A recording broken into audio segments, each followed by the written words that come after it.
In the glittering world of Britannian royalty, where every gesture carries weight and every piece of jewelry tells a story, one seemingly innocent act would shatter the carefully maintained facade of family unity.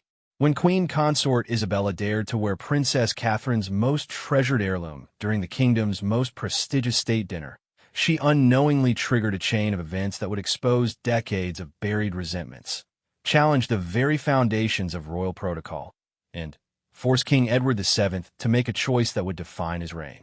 What began as a simple case of borrowed jewelry would become the catalyst for the most dramatic palace confrontation in modern Britannian history.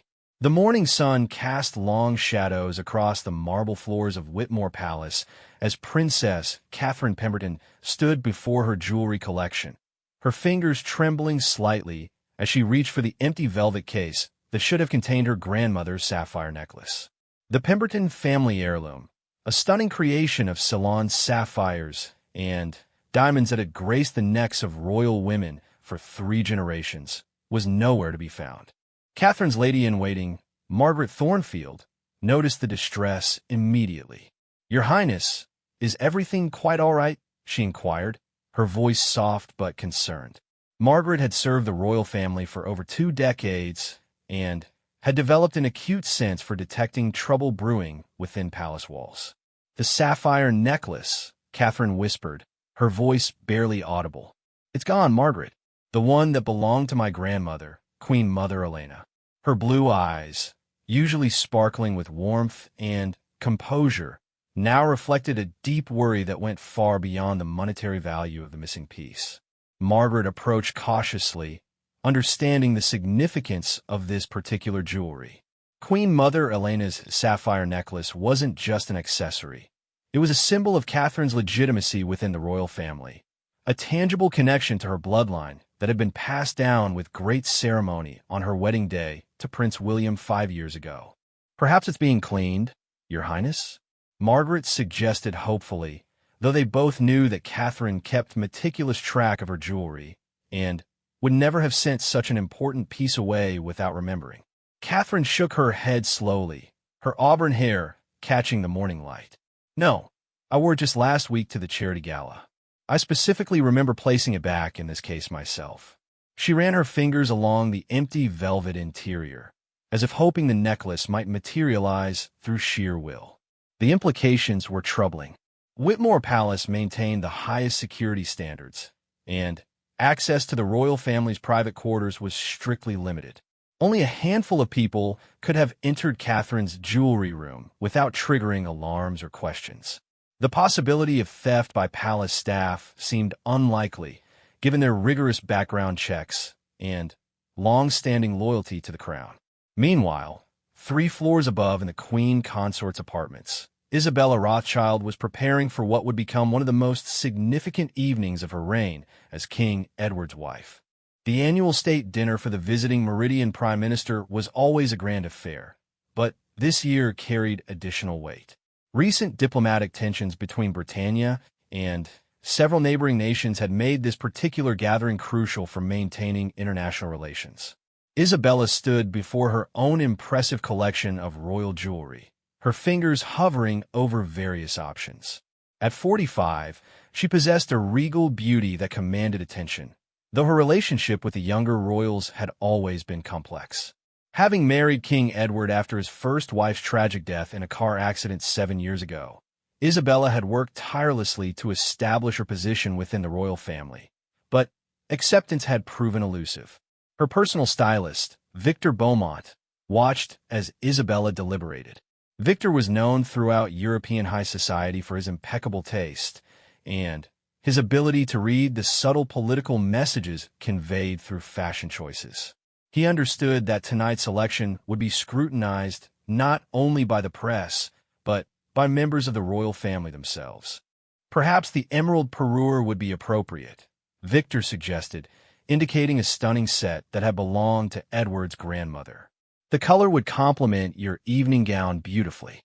Isabella paused, her gaze moving past the emeralds to rest on something far more intriguing. In a moment of inspiration that would later prove fateful, she noticed a particular sapphire necklace that seemed to call to her. The piece was exquisite, clearly vintage, and unlike anything in her usual collection. "What about this one?" Isabella asked, lifting the sapphire necklace with careful hands. The stones caught the light magnificently, and she could immediately envision how striking it would look against her midnight blue Valentino gown. Victor's expression shifted almost imperceptibly. As someone deeply familiar with royal jewelry collections, he recognized the piece immediately, but chose to remain diplomatic. "That's certainly a beautiful choice, Your Majesty. Very classic and elegant." Isabella moved to the mirror, holding the necklace against her throat. The effect was breathtaking. The sapphires seemed to intensify the blue in her eyes, while the diamonds added a sparkle that would ensure all attention remained on her throughout the evening. In her mind, wearing such a magnificent piece would send a clear message about her status and importance within the royal hierarchy. "This is perfect," Isabella declared with satisfaction. "Have it sent to my dressing room for tonight." Victor nodded, though he made a mental note to research the piece's provenance more thoroughly. His years of experience had taught him that in royal circles, the history and ownership of jewelry could be as important as its beauty. As news of the missing necklace began to circulate quietly among Catherine's closest staff, a sense of unease settled over the palace. Head of Security James Morrison was discreetly informed and immediately began reviewing surveillance footage and access logs. Morrison, a former military officer with an impeccable record, understood that any security breach within the royal quarters could have far-reaching implications. Catherine spent the afternoon in a state of barely concealed anxiety. The necklace represented far more than its considerable monetary value. It was her most tangible connection to the royal family's history and her own place within it. Queen Mother Elena had worn it during some of the most important moments in Britannian royal history, including state visits and coronation ceremonies. The thought of it being lost or stolen was almost unbearable. Prince William found his wife in the palace gardens, where she often retreated when troubled. The gardens of Whitmore Palace were Catherine's sanctuary, a place where she could momentarily escape the pressures and protocols of royal life. William approached her carefully, recognizing the signs of distress he had learned to read over their years together. "Margaret told me about the necklace," William said gently, taking Catherine's hand. "I'm sure there's a reasonable explanation. Perhaps someone on the staff moved it for cleaning or security purposes." Catherine leaned against her husband, drawing comfort from his presence. William had always been her anchor during difficult times, understanding the unique pressure she faced as someone who had married into the royal family rather than being born into it. His own position as second in line to the throne came with its own challenges, but he had grown up with the protocols and expectations that Catherine was still learning to navigate. "It's not just about the necklace, William," Catherine confessed. "You know how hard I've worked to earn my place here, to prove that I belong. That necklace was like a badge of acceptance from your grandmother. Without it, I feel like I'm just pretending to be royal." William understood his wife's insecurity all too well. The British press had been particularly harsh during their courtship, often highlighting Catherine's middle-class background and questioning whether she was suitable for royal life. Even now, 5 years after their wedding, she sometimes felt like an outsider looking in. As evening approached, the palace buzzed with activity as staff prepared for the state dinner. The main dining hall was transformed into a glittering showcase of Britannian royal tradition, with crystal chandeliers casting warm light over tables set with the finest china and silver. Protocol demanded perfection, and every detail was scrutinized to ensure the evening would reflect the monarchy's prestige and stability. King Edward VII made his way through the palace corridors, reviewing last-minute details with his private secretary, Lord Harrison Blackwood. Edward, at 52, carried himself with a natural authority that came from a lifetime of royal duty, but those closest to him could detect signs of the stress he had been under lately. Recent political challenges, combined with ongoing family dynamics, had taken their toll. The Meridian delegation arrived an hour ago, Lord Blackwood informed the king. Prime Minister Rodriguez seems particularly interested in discussing the trade agreements we proposed last month. Edward nodded absently, his mind partially focused on other concerns. He had noticed tension between Isabella and other family members recently, though the specific causes remained unclear to him. As someone who preferred to avoid family drama, when possible, Edward often found himself hoping that minor issues would resolve themselves without his intervention. In her apartments, Isabella was putting the finishing touches on her appearance for the evening. The sapphire necklace rested perfectly against her collarbone, complementing her gown in a way that made her feel truly regal. She admired her reflection, pleased with the overall effect, and confident that she would make exactly the impression she intended. Victor watched nervously as Isabella prepared to leave for dinner. His discreet inquiries about the necklace had confirmed his suspicions about its significance, but he felt trapped between loyalty to his employer and concern about potential consequences. The unwritten rules of palace life were complex, and he understood that some mistakes could end careers. "Your Majesty looks absolutely radiant," Victor offered genuinely, though his voice carried a note of concern that Isabella failed to notice. As the time for dinner approached, family members began gathering in the reception hall adjacent to the main dining room. This was always an important moment, as it provided an opportunity for the royal family to present a united front before greeting their international guests. Protocol demanded that everyone arrive punctually and appropriately dressed, with every detail of their appearance subject to scrutiny. Princess Catherine entered the reception hall wearing an elegant emerald green gown that highlighted her natural beauty, though those who knew her well could detect signs of the stress she had been under all day. The absence of her grandmother's necklace felt like a physical void, and she had chosen a simple diamond pendant as a substitute, though it felt inadequate for such an important occasion. Prince William stayed close to his wife, offering silent support while greeting other family members who had gathered for the evening. The atmosphere was cordial but formal, as it always was during state occasions when every gesture and expression would be closely observed and potentially photographed. When Queen Consort Isabella entered the reception hall, the effect was immediate and dramatic. Conversation stopped mid-sentence as eyes were drawn to the magnificent sapphire necklace that adorned her throat. The piece was so striking, so clearly significant, that its presence commanded attention from everyone in the room. Catherine felt her breath catch in her throat as she recognized her grandmother's necklace. The sight was so unexpected, so shocking, that for a moment she couldn't quite process what she was seeing. The necklace that she had been frantically searching for all day was now displayed prominently around the neck of her stepmother-in-law, worn as casually as if it had always belonged there. The realization hit Catherine like a physical blow. Isabella hadn't simply found the necklace or borrowed it innocently. She had deliberately taken it from Catherine's private collection and chosen to wear it to the most important social event of the season. The boldness of the act was breathtaking, but more than that, it felt like a deliberate challenge to Catherine's position within the family. William noticed his wife's reaction immediately and followed her gaze to Isabella's necklace. His own shock was quickly replaced by anger as he understood the implications of what they were witnessing. The necklace had been a wedding gift to Catherine, a symbol of her acceptance into the royal family, and seeing it worn by someone else felt like a violation of everything it represented. Other family members began to notice the tension, though not everyone immediately understood its source. The sapphire necklace was beautiful enough to draw admiration, but those familiar with royal jewelry collections began to recognize its significance.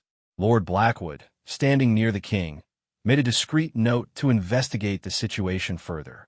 Isabella, meanwhile, seemed oblivious to the shock waves her appearance had created. She moved through the reception hall with confidence, accepting compliments on her stunning necklace and enjoying the attention it brought her. In her mind, she had simply chosen to wear a beautiful piece of jewelry that enhanced her appearance and reinforced her status as queen consort. The moment stretched uncomfortably as Catherine struggled to find her voice and determine how to address what felt like an unprecedented breach of royal etiquette. Speaking up would create a scene that could overshadow the entire evening, but remaining silent felt like accepting a public humiliation that she couldn't bear. King Edward, finally, noticing the unusual tension in the room, began to sense that something significant was happening, though he couldn't immediately identify the source of the problem. His instincts told him that family drama was brewing, exactly the kind of situation he most hoped to avoid, especially on such an important diplomatic evening. As staff members announced that dinner was about to begin, the royal family found themselves facing a crisis that threatened to explode into public view just as they needed to present their most polished and united appearance to international guests. Part 2, the formal announcement that dinner would begin in 5 minutes, created a momentary reprieve from the tension that had engulfed the reception hall. But Catherine knew she couldn't let the evening proceed without addressing what felt like a direct challenge to her position within the royal family. The sight of Isabella wearing her grandmother's necklace had triggered something deeper than simple anger. It had awakened every insecurity and doubt she had ever harbored about her place among the royals. Drawing upon reserves of composure she didn't know she possessed, Catherine approached Isabella with measured steps, her training in royal protocol warring with her natural instinct to confront this unprecedented situation directly. William remained close behind, his presence offering both support and a reminder that whatever happened next would have consequences that extended far beyond personal feelings. "Isabella," Catherine began, her voice carefully modulated to avoid attracting attention from other family members and staff, "I couldn't help but notice your beautiful necklace this evening." Isabella turned toward Catherine with a smile that seemed genuinely warm, though those watching carefully could detect something more calculating beneath the surface. "Thank you, Catherine. I thought it complimented my gown perfectly. Don't you think the sapphires are absolutely stunning?" The casualness of Isabella's response struck Catherine like a slap. There was no acknowledgement that the necklace belonged to someone else, no explanation for how it had come into Isabella's possession, simply an assumption that she had every right to wear whatever jewelry she chose. The boldness of it was both infuriating and, in a perverse way, almost admirable. "It is indeed stunning," Catherine replied, her words carefully chosen. "It belonged to my grandmother, Queen Mother Elena. It was given to me on my wedding day as a symbol of my inclusion in the family's legacy." A flicker of something passed across Isabella's features, too quick for most observers to catch, but Catherine saw it clearly. It might have been surprise or perhaps annoyance at being challenged, but it certainly wasn't shame or embarrassment. Isabella's next words confirmed Catherine's worst fears about the intentional nature of this situation. "How lovely that you have such fond memories of the piece," Isabella responded smoothly. "I'm sure your grandmother would be pleased to see it worn to such an important occasion. After all, state dinners are exactly the sort of events where royal jewelry should be displayed, don't you think?" The deflection was masterful, but unmistakably hostile.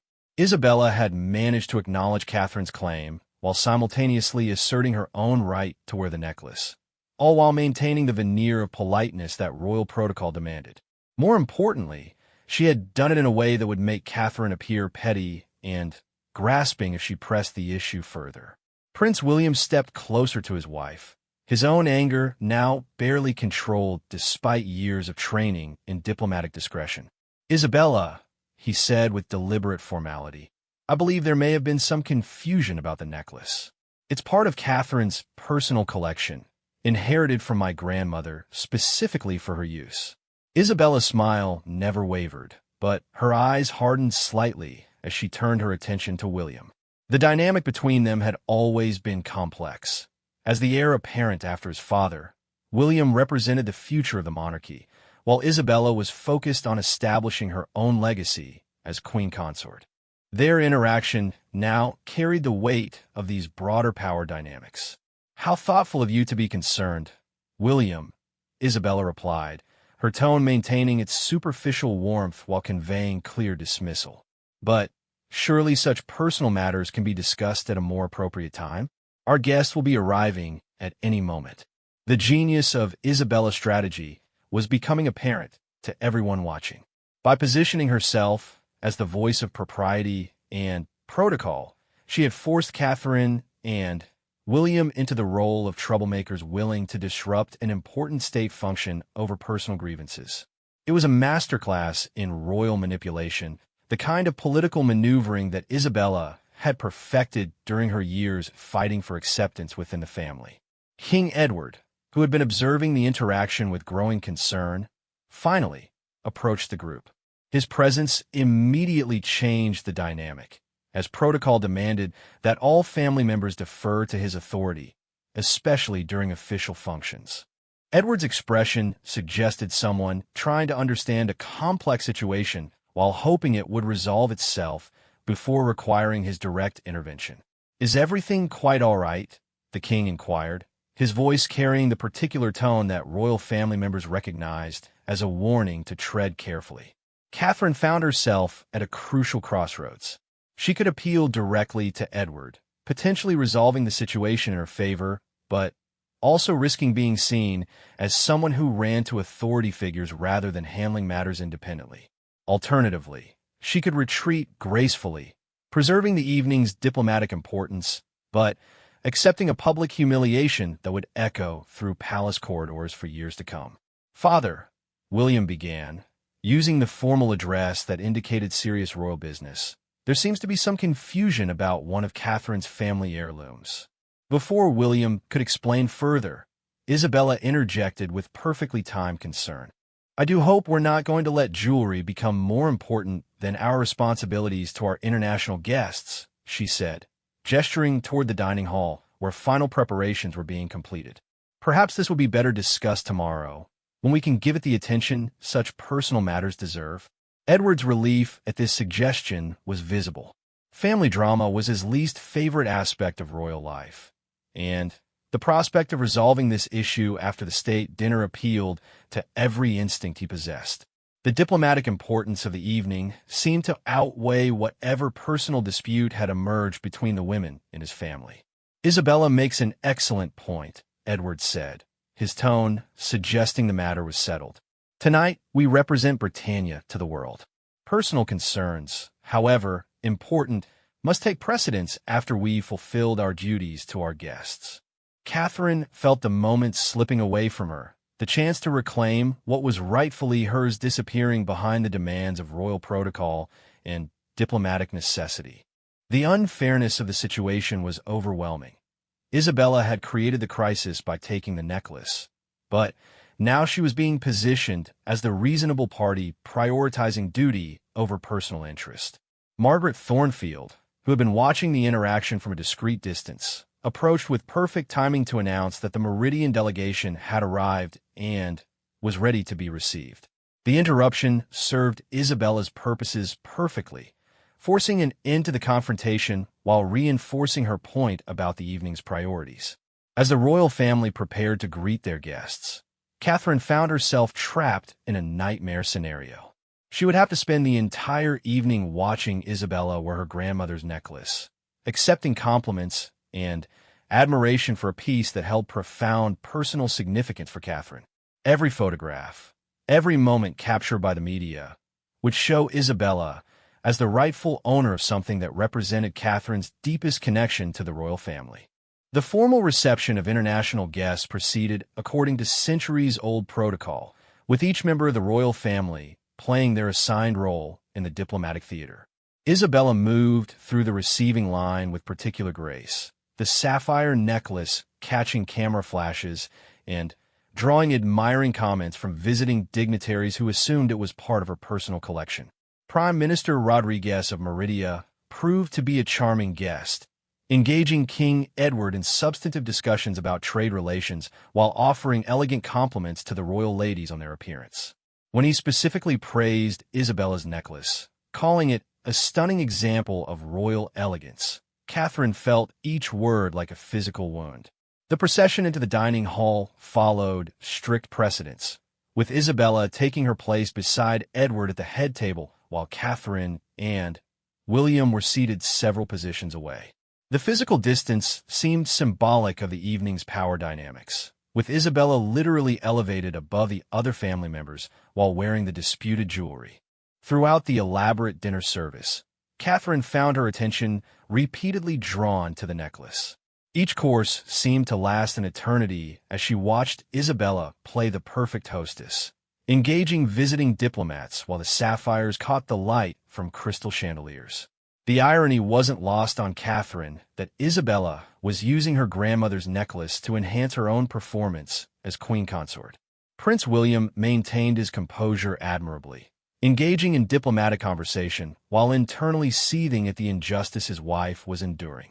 His military training had taught him to compartmentalize personal feelings during important operations, but watching Catherine's quiet suffering while being unable to immediately address it tested every limit of his self-control.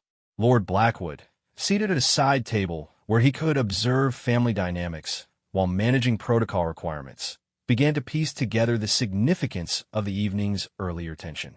His decades of palace service had given him encyclopedic knowledge of royal jewelry collections, and he recognized the necklace's importance to Catherine's position within the family. The implications of Isabella's choice to wear it were not lost on him. As the evening progressed, other family members began to understand what was happening.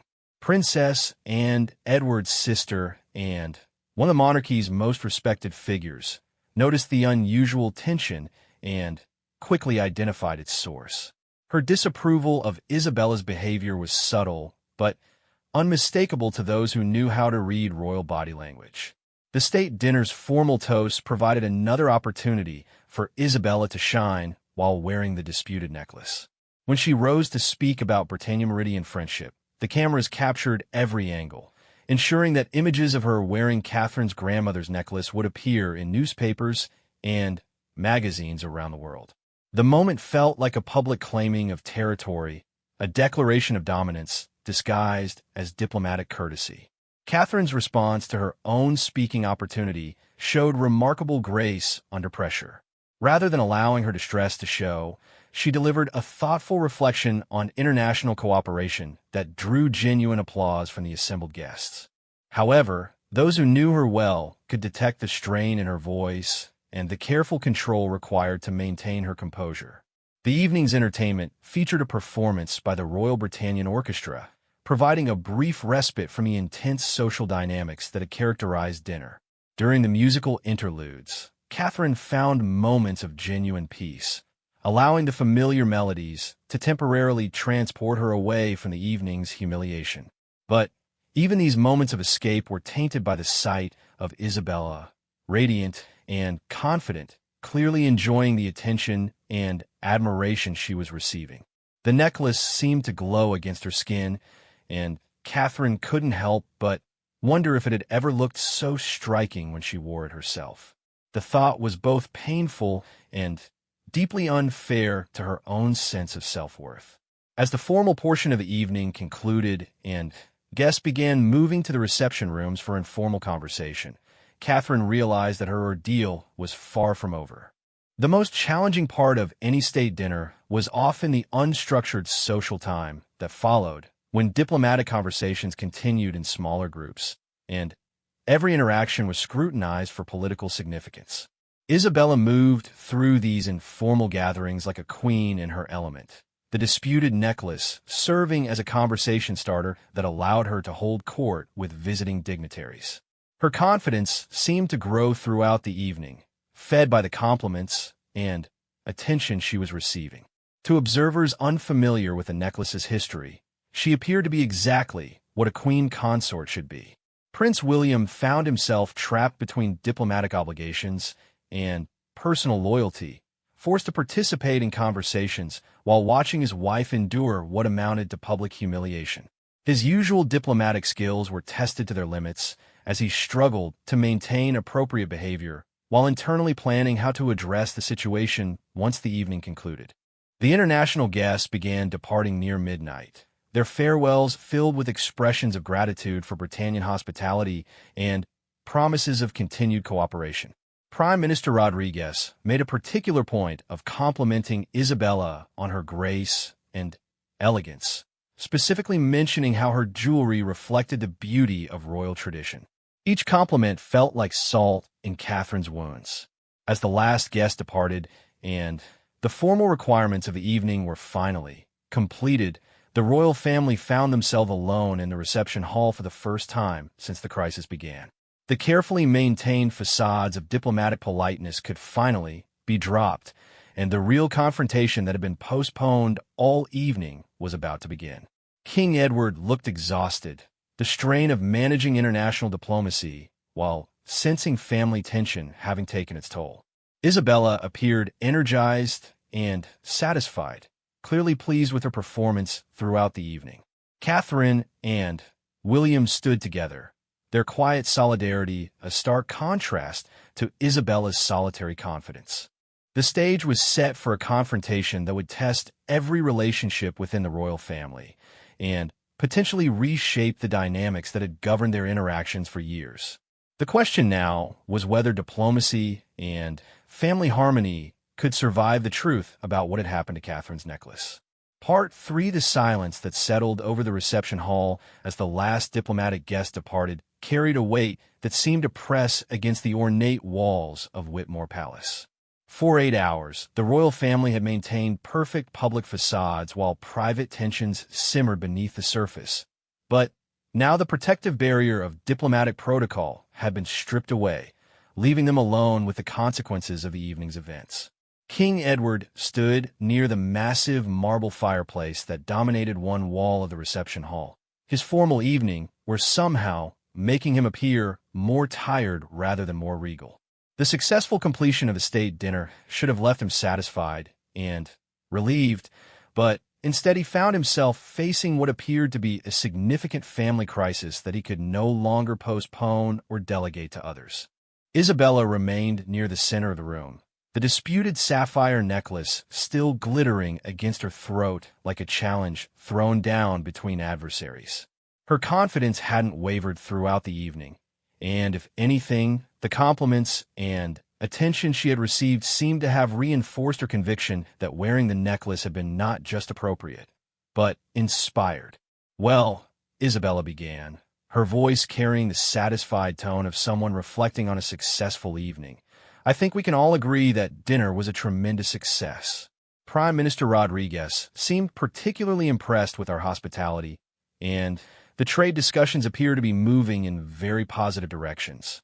The casualness of her comment, as if the evening's tension had been imaginary, struck Catherine as almost more offensive than the original theft of the necklace. Isabella was attempting to rewrite the narrative, to position herself as the evening's hero while completely ignoring the personal violation that had made her success possible. Prince William stepped closer to his father, his military bearing evident in the precise way he positioned himself and the controlled tone he used to address the situation. "Father, before we discuss the evening's diplomatic success, I believe there's a family matter that requires immediate attention." Edward's sigh was barely audible, but those who knew him well recognized it as a sign of his deep reluctance to engage with family conflict. Throughout his reign, he had consistently preferred to let personal disputes resolve themselves naturally rather than taking sides or imposing solutions. But the formality in William's voice suggested this situation might not be so easily avoided. "What matters specifically, William?" Edward asked, though the careful neutrality in his tone suggested he already suspected what was coming. Before William could respond, Princess approached the group with the deliberate steps of someone who had spent decades navigating royal family dynamics. At 68, and commanded respect through sheer force of personality and her reputation for speaking directly about difficult subjects that others preferred to avoid.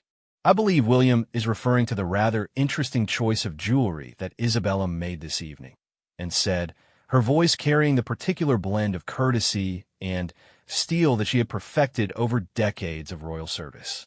"Unless I'm very much mistaken, that necklace has quite a specific history within our family." Isabella's composure flickered for just a moment before reasserting itself, but the brief hesitation was enough to confirm what everyone in the room had suspected. She had known exactly what she was doing when she chose to wear Catherine's necklace, and the decision had been deliberate rather than accidental. I'm not entirely sure what you're implying, and Isabella replied, though her defensive tone contradicted her words. I simply chose to wear a beautiful piece of jewelry for an important state occasion. Surely that's exactly what such pieces are intended for. Catherine finally found her voice, drawing upon reserves of strength she hadn't known she possessed. The evening's humiliation had been almost unbearable, but watching Isabella continue to deny any wrongdoing while wearing the stolen necklace pushed her past the point where royal protocol could contain her natural instincts. That necklace belonged to my grandmother, Queen Mother Elena, Catherine said, her voice steady despite the emotion behind it. It was given to me on my wedding day as a symbol of my acceptance into this family. You took it from my private jewelry collection without permission and wore it to the most important social event of the season. The directness of Catherine's accusation seemed to surprise everyone in the room, including Isabella, who had apparently expected the confrontation to remain wrapped in diplomatic language and royal euphemisms. The stark simplicity of the charge made it impossible to deflect or minimize. Took it, Isabella responded, her voice rising slightly before she caught herself and modulated her tone. That's rather a dramatic interpretation of events, don't you think? I simply borrowed a piece of jewelry that wasn't being used. I had no idea you had such strong feelings about it. The claim of ignorance was so transparently false that even Edward, who had been hoping to avoid taking sides, couldn't help but react. His expression shifted from weary resignation to something approaching anger as he began to understand the full implications of what had occurred. Isabella, Edward said, his voice carrying the particular authority that he reserved for moments of serious displeasure. Are you telling me that you entered Catherine's private quarters and removed jewelry without her knowledge or permission? For the first time all evening, Isabella appeared genuinely uncomfortable, realizing that her husband's reaction was not going to be the support she had apparently expected. The king's tone suggested that he viewed the situation as more than a simple family squabble, and Isabella's confidence began to waver as she recognized the potential consequences of her actions. I thought it would be appropriate for the queen consort to wear such a significant piece to an important state function, Isabella stammered, her earlier eloquence deserting her. I assumed that family jewelry was meant to be shared, especially for occasions that reflect well on the monarchy as a whole. Lord Blackwood, who had been observing the confrontation from a discreet distance, stepped forward with the measured authority that came from decades of managing royal protocol crises. His intervention suggested that the situation had moved beyond personal family drama into territory that could affect the monarchy's reputation and stability. Your Majesty, Blackwood addressed the king. If I may clarify the specific circumstances surrounding this jewelry. The Pemberton sapphire necklace was formally transferred to Princess Catherine as part of her wedding settlement, making it her personal property rather than part of the crown's general collection. The legal implications of its unauthorized removal are quite significant. The introduction of legal language into what had been framed as a family dispute changed the entire dynamic of the confrontation. Isabella's face paled as she realized that her actions might constitute more than a breach of etiquette. They could potentially be viewed as theft of personal property, with all the scandal and legal complications that such a charge would entail. William moved closer to his wife, offering silent support while addressing his father directly. The necklace represents more than its monetary value, he explained. It was grandmother Elena's way of welcoming Catherine into our family, of affirming her place in our lineage. Seeing it worn by someone else, without permission or acknowledgement, feels like a rejection of everything that gesture represented. Princess Anne nodded approvingly at William's explanation, recognizing the deeper dynamics at play in the evening's events. It's worth noting, she added, that this isn't the first time questions have been raised about the boundaries between personal and family property. Clear guidelines exist for exactly these situations, and they appear to have been completely ignored. Edward found himself in the uncomfortable position of having to choose between his wife and his son's family, a decision that carried implications far beyond the immediate dispute. His response would set precedents for how future conflicts would be handled and would demonstrate where his loyalties ultimately lay when family harmony conflicted with principles of respect and property rights. "Isabella," Edward said slowly, his voice reflecting the careful consideration he was giving to every word, "I need you to help me understand your reasoning for taking Catherine's necklace without her knowledge. This isn't about whether the jewelry looked beautiful or enhanced the evening's success. It's about respect for other people's belongings and the trust that should exist within our family." The king's measured tone carried unmistakable disappointment, and Isabella realized that her strategy of minimizing the situation had failed completely. Her husband was treating her actions as a serious breach of family trust rather than a minor misunderstanding, and the support she had counted on was not materializing.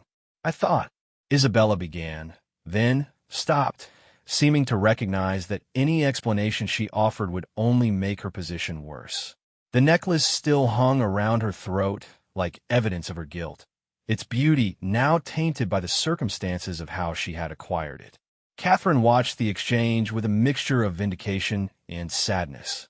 She had wanted the truth to be acknowledged and her rights to be respected, but witnessing Isabella's public humiliation provided little satisfaction. The damage to family relationships would last long after the necklace was returned, and Catherine wondered if their dispute had created wounds that might never fully heal. Margaret Thornfield appeared in the doorway with the impeccable timing that marked her as one of the palace's most valued staff members. Her presence offered an opportunity for the confrontation to be paused while practical matters were addressed, though everyone understood that the fundamental issues would have to be resolved before the evening could truly end. "Your Majesty," Margaret addressed the king, "I have the security footage available if it would be helpful in clarifying the timeline of events regarding the necklace." The offer of objective evidence seemed to deflate Isabella's remaining defenses. Video documentation would make it impossible to maintain any pretense that her actions had been innocent or accidental, and she realized that continuing to deny deliberate wrongdoing would only make her situation worse. "That won't be necessary," Isabella said quietly, her voice barely audible. I made a mistake. I saw the necklace and thought it would be perfect for tonight.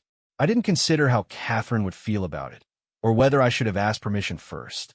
The admission, while technically accurate, still managed to minimize the deliberate nature of Isabella's actions and her complete disregard for Catherine's rights. However, it represented the first acknowledgement that she had done something wrong, which seemed to be the most anyone could reasonably expect. King Edward studied his wife's face carefully, trying to determine whether her apparent remorse was genuine or simply strategic. The success of their marriage had always depended on mutual respect and trust, both of which had been seriously damaged by the evening's revelations. "Isabella," Edward said finally, "I think you need to return Catherine's necklace immediately and offer her a sincere apology. This situation should never have occurred, and it cannot happen again." The king's words carried the force of a royal command rather than a husband's suggestion, making it clear that Isabella had no choice but to comply. The evening that had begun with her triumphant display of the stolen jewelry was ending with public humiliation and a direct rebuke from the man whose support was essential to her position within the royal family. As Isabella reached up to unclasp the necklace, her hands trembling slightly with emotion, everyone in the room understood that they were witnessing more than the resolution of a property dispute.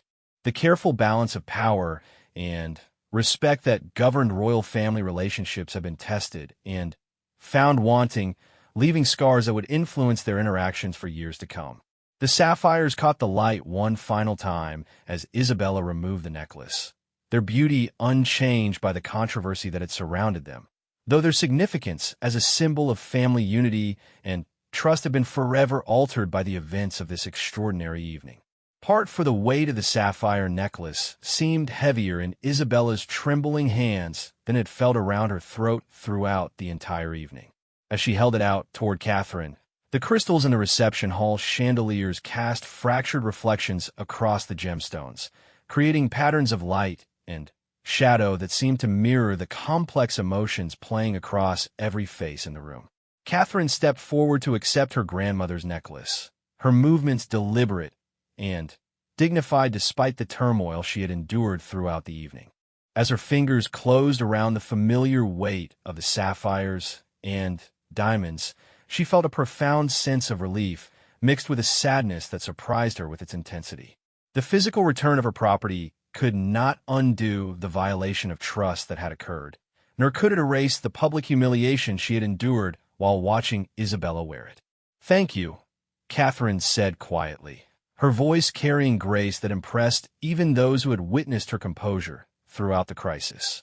She carefully placed the necklace in her evening purse, symbolically reclaiming not just the jewelry, but also the dignity and respect that Isabella's actions had attempted to take from her.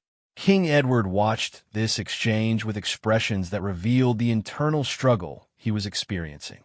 As a husband, he felt disappointment and anger toward Isabella for creating the situation, but as a monarch, he was also concerned about the broader implications of the evening's events for family unity and public perception of the royal household.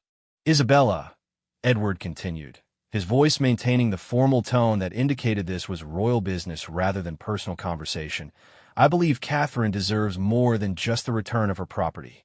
A proper apology is essential if we're going to move forward from this situation." Isabella's composure, which had been steadily deteriorating since her husband's initial rebuke, finally cracked completely. The woman who had glided through the state dinner with such confidence now appeared vulnerable and uncertain, stripped of the borrowed authority that the stolen necklace had seemed to provide. "Catherine, Isabella began, her voice faltering as she struggled to find words that could adequately address what she had done. "I sincerely apologize for taking your necklace without permission. I was thoughtless and disrespectful, and I understand that my actions caused you pain and embarrassment."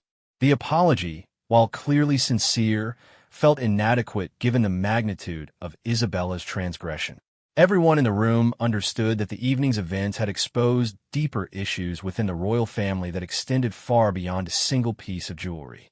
Princess Anne stepped forward, her presence commanding attention as she prepared to address the broader implications of what had occurred.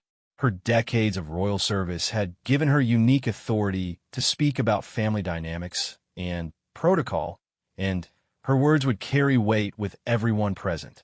"I think we need to be very clear about what happened here tonight," Anne said, her voice carrying the measured authority that had made her one of the monarchy's most respected figures.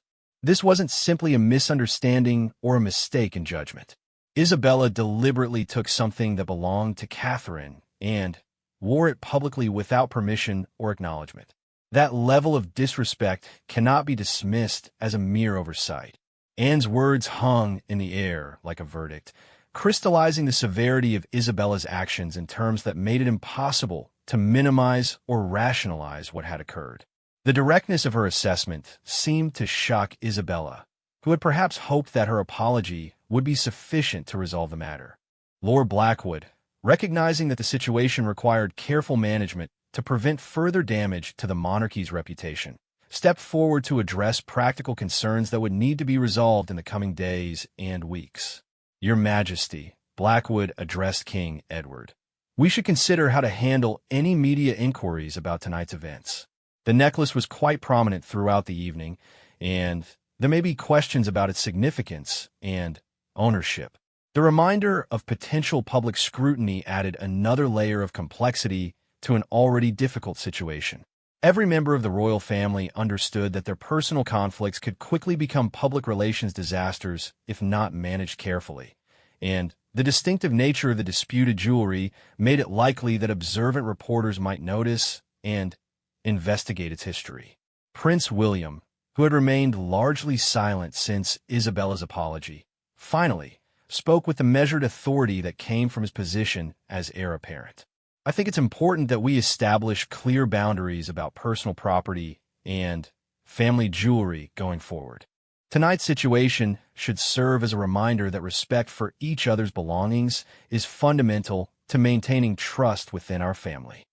William's diplomatic language couldn't entirely mask his anger about what his wife had endured, but his focus on future prevention rather than past recriminations demonstrated the leadership skills that would serve him well when he eventually assumed the throne.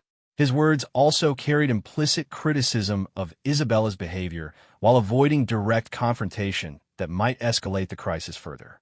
Isabella listened to these discussions with growing realization that her actions had created consequences extending far beyond the immediate embarrassment of being caught and forced to return the stolen jewelry. The respect and acceptance she had worked years to build within the royal family had been seriously damaged, possibly irreparably, by a single evening's poor judgment. "I understand that my actions have damaged trust within our family," Isabella said, her voice showing signs of genuine remorse for the first time. "I don't know how to undo what I've done, but I want you all to know that I deeply regret my choices tonight." Catherine found herself in the unexpected position of feeling sympathy for Isabella despite everything that had happened. The sight of her stepmother-in-law's genuine distress was difficult to witness, even though Catherine remained angry about the violation she had experienced. "I accept your apology, Isabella," Catherine said carefully, "but I think we all need time to process what happened here tonight. Trust, once broken, takes time and consistent actions to rebuild." Edward looked around the room at his family members, seeing the exhaustion and strain that the evening's event had created for everyone. The successful state dinner that should have been a triumph for his reign had been overshadowed by family drama that threatened to undermine everything he had worked to achieve as monarch. "I think Catherine is right," Edward said finally. "Tonight has been difficult for all of us, and we need time to reflect on what occurred and how we move forward. But let me be absolutely clear. Respect for each other's property and privacy is not negotiable within this family. What happened tonight cannot happen again." The king's words carried the finality of a royal decree, establishing boundaries that would govern future behavior while acknowledging that the damage from this evening would take time to heal. His disappointment in Isabella was evident, but so was his commitment to finding a way forward that preserved family unity while ensuring justice for Catherine. As the confrontation began to wind down, practical matters needed to be addressed. Staff members would need to be briefed about the evening's events to prevent rumors and speculation from spreading through the palace. Security protocols would need to be reviewed to prevent unauthorized access to private quarters, and the family schedule for the coming days would need to be adjusted to allow time for the emotional healing that would be necessary. Margaret Thornfield, ever attentive to the practical needs of the royal family, approached with suggestions for managing the immediate aftermath of the crisis. Her years of service had taught her how to discreetly handle sensitive situations while protecting the family's privacy and dignity. "Your Majesty," Margaret addressed King Edward, "I would recommend that we brief the senior staff about tonight's events to prevent speculation and ensure that proper security protocols are followed going forward. I can also arrange for any media management that might be necessary." Edward nodded gratefully, recognizing Margaret's wisdom in addressing these practical concerns before they became larger problems. The success of the monarchy often depended on the competence and discretion of trusted staff members like Margaret, who understood how to protect the family while ensuring that important lessons were learned from difficult situations. Princess and prepared to take her leave, but not before offering a final observation that would linger in everyone's minds long after the evening ended. Trust is the foundation of any family, but it's especially crucial for a royal family that must present unity to the public while managing complex personal relationships in private. Tonight we've learned how quickly that trust can be damaged and how much work will be required to restore it. As family members began dispersing to their respective quarters, each carrying the weight of the evening's revelations, it was clear that the repercussions from Isabella's actions would extend far beyond the immediate crisis. Relationships had been tested and found wanting, power dynamics had shifted, and new understanding about respect and boundaries had been established through painful experience.